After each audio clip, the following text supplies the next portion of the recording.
We'll see. All right, I think we're good. Okay.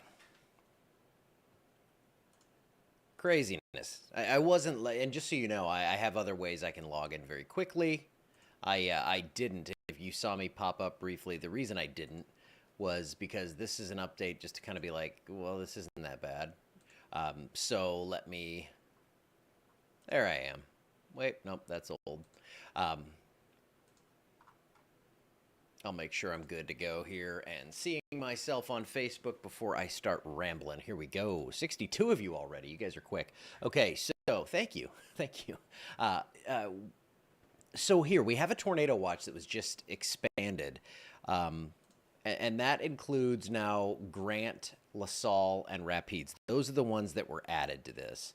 So this goes until midnight, and it's kind of a curious little watch. They added a few parishes, added some up into northeast Louisiana, but I want to show you some encouraging stuff here. And I apologize if you were trying to join this a minute ago. I basically had some issues with Restream that you don't care about, and I got it fixed now, all by myself. Okay, new tornado watch until 8 o'clock. But look at this. When I put the velocity on here, you can see the effective front. Now, this is not the full-scale cold front that's going to cool us off tomorrow and we're going to have chilly temperatures out there. This is kind of the first step. This is the one that knocks out instability. So the 7 o'clock here, and you can see it clearly. Let me put it in motion. Here's the front. Right there. That little discontinuity in color, I guess, is the best way to put it. So it's through, or right about through Winfield. It's through Natchitoches. This is now just about to Leesville. West of this line here, the winds turn to the northwest. You're not going to get a tornado out of that. You need southerly flow or southeast. I mean, you can get it out of southwesterly, but if you have a northwesterly flow, typically with cooler and more stable air, you're not worried about it. Now, anything that forms along this front or ahead of this front especially has a threat for tornadoes. But look at how this thing's just kind of steadily marching. It's a little slower back here, so I think we could see some heavy rain threat develop here. But I guess my inkling here is that this thing's not as bad as we thought it was going to be. So good news right there. And looking at radar, you can see, yes, we do definitely have some loud storms out there. But right now, I don't see, I mean, there's a total lack of warnings. We have not had a tornado warning yet. You kind of take what the atmosphere is giving you. And what I'm seeing here, again, that line, let me just draw let me draw it, and then I'll pull the reflectivity back up. So let's take our little marker. Go from just southeast of Jonesboro through just east of Winfield. That right there, that's your line. That's the front. That's basically what we have there. So when we look at the reflectivity, look at where all those storms are. This one right here, a little interesting because that's out ahead of that line. The inflow region of that storm is ahead of that. This stuff over Manny, this stuff over Winfield, this stuff over Jasper, that's all behind the front. That's where we're like Toledo Bend right now. My camera, I have a weather station out there. It's 63 degrees, dew point's 62. And in Natchitoches, let's see what we're at now down in Natchitoches. 65 over 64. So you could get severe weather out of that. The thing is, your winds now from the northwest or from the north in Natchitoches, and in Toledo Bend, it should be northwest as well. Let me check that just to we're just forecasting as we go here. Northeast right now. So you're not going to see a tornado develop. Could you get hail? Yeah, obviously. I mean, these storms they're loud and they're cranking way behind the front. But behind this line here, that's where that tornado threat basically drops to nothing. So we're going to be watching this as it slowly advances to the east. I'm going to go in and show you the latest. Let's see on the Cape. That's the convective available potential energy. We shorten it to CAPE. This is instability. So this is surface-based instability. So behind this, we have other instability. It's elevated. That means we're lifting the parcels of air from maybe 5,000 feet up. And as those go up, they create thunderstorms. And the rain, the hail, whatever, still comes out. Lightning, it's still the same. But we don't have that surface connection. So we're not going to see a tornado. And we're likely, with a stable layer, not going to see damaging winds. So let me go through this slowly here. But you can see how this line, now watch that southwest side, takes a little bit more. And for some reason, every half hour, it seems like it averages that half hour one, so it kind of lags there. But if we go every hour here, 10 o'clock, I mean, 9 o'clock, it's pretty much through Alexandria, and maybe even a little ahead of that. So 10 o'clock, 11 o'clock, midnight, this thing's close to out of here. Could be a little bit of a frontal wave on this. Could be a little bit of a tug backward on that towards St. Landry, Evangeline, and Avoyelles Parish. So we'll be watching that. And that would be a pretty ripe area to see some severe weather, as we would have enough of that instability available. But by like 1 o'clock, I mean, it's out of our area. It's through Baton Rouge by 3 o'clock. So by here, I think by midnight, we're pretty much in the clear. And this front is going to be reinforced by these thunderstorms, and it's going to continue to push on through, and those storms are going to help to kind of nudge that thing through. And then the upper level feature, that's a big helper with that as well. So let's look at our latest future track on radar. This is better than what's on the app, I'll tell you that. This is the HRRR. On the radar, it's more of an extrapolation that goes out, and I mean, I know it's my app, but I'll talk negatively about anything. I mean, I can't fix that. I can't put a radar algorithm in there that's going to do that. But this is a model that we have on all our products and everything. So you can find this, the HRRR model. This is showing those thunderstorms that are forming basically along and behind the front. Remember, 9 o'clock, that front's pretty much right over Alexandria. So these storms are right along the front and behind. Could be some very large hail with these storms. Could be even some hail behind the front by 50 miles.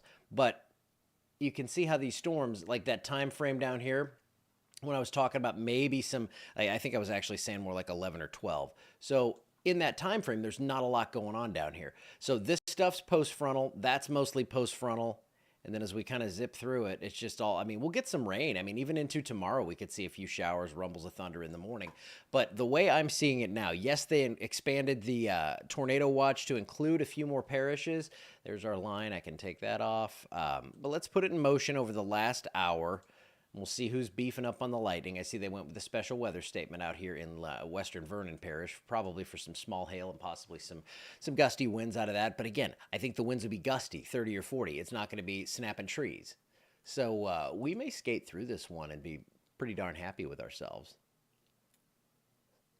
You have a severe weather alert in Burr Ferry, that would probably be right there. Special weather statement. So when that comes out, that's kind of like a junior severe thunderstorm warning. That's just saying, hey, this thing, it has some oomph to it. It could disrupt your plans. You want to seek shelter. And when I say seek shelter, I don't mean get in a bathtub. I mean get inside, because it might hail a little bit. It might rain. It's going to rain a lot. And you're going to have that lightning out there. So let me see if I can pull up the text on that thing. And I'll just read you what that special weather statement means for us. And this one's close to severe, I will say that on the hail.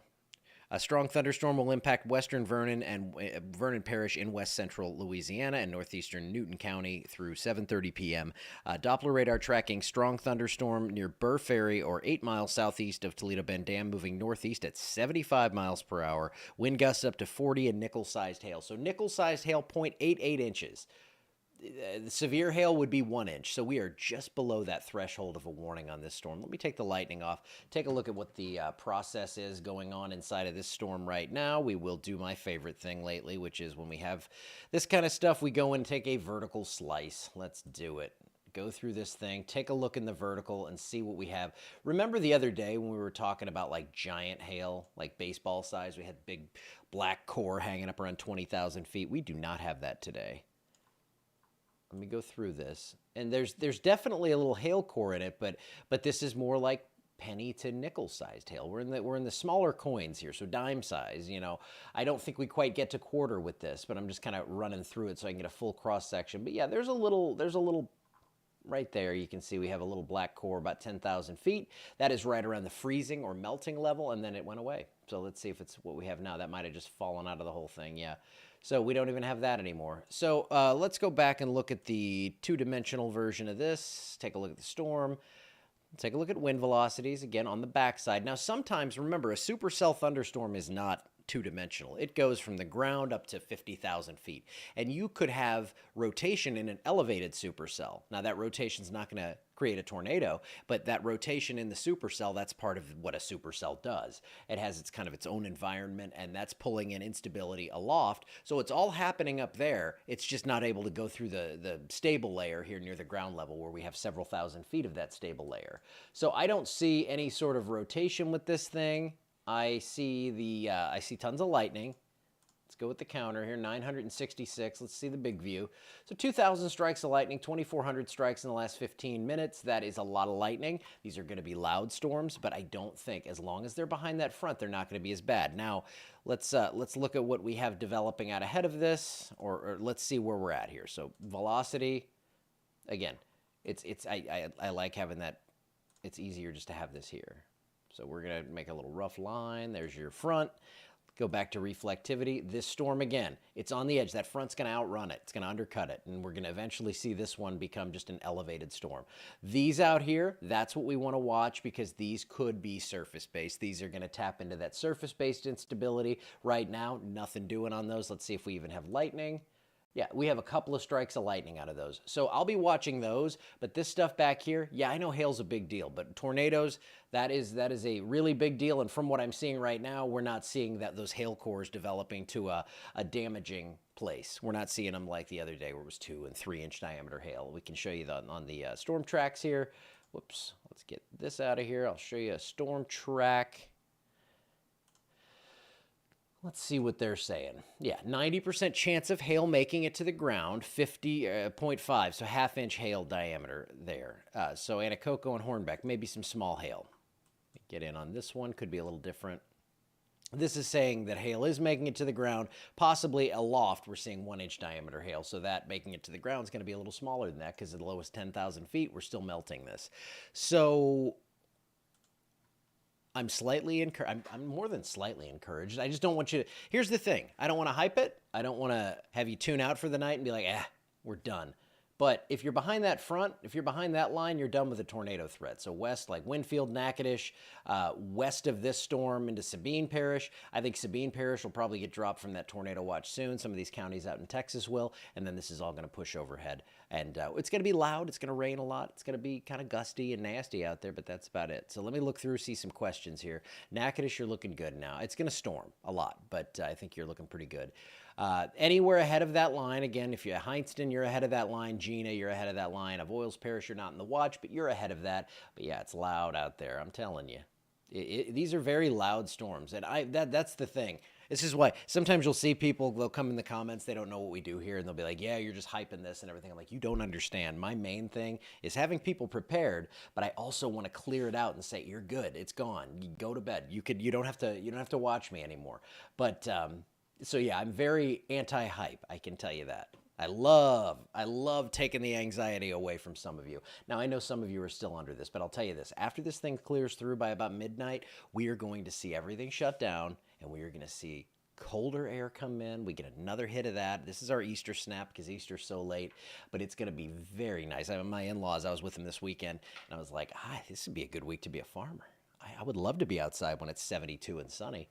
Of course, they get like 4 days like that a year in Louisiana. But there's your storm right now. Probably some hail going on. Let me just zoom down on this. This update wasn't so much to tell you about severe weather. It was to tell you about a lack of severe weather. So that's why I'm here right now. This one right out here, though, west side of Leesville, right there around Caney, right where basically where the speed limit starts to drop as you're coming into town out there, as you pass through Standard. That's where we're seeing probably the biggest chance for hail. Let me come in and just take a look at some of these roads here. And this is not going to be huge. Highway 464, VFW Road, Ford's Dairy Road, that area along Highway 8 coming into the west side of Leesville. The worst of that looks to be west of Leesville. I'll take you the last 30 minutes.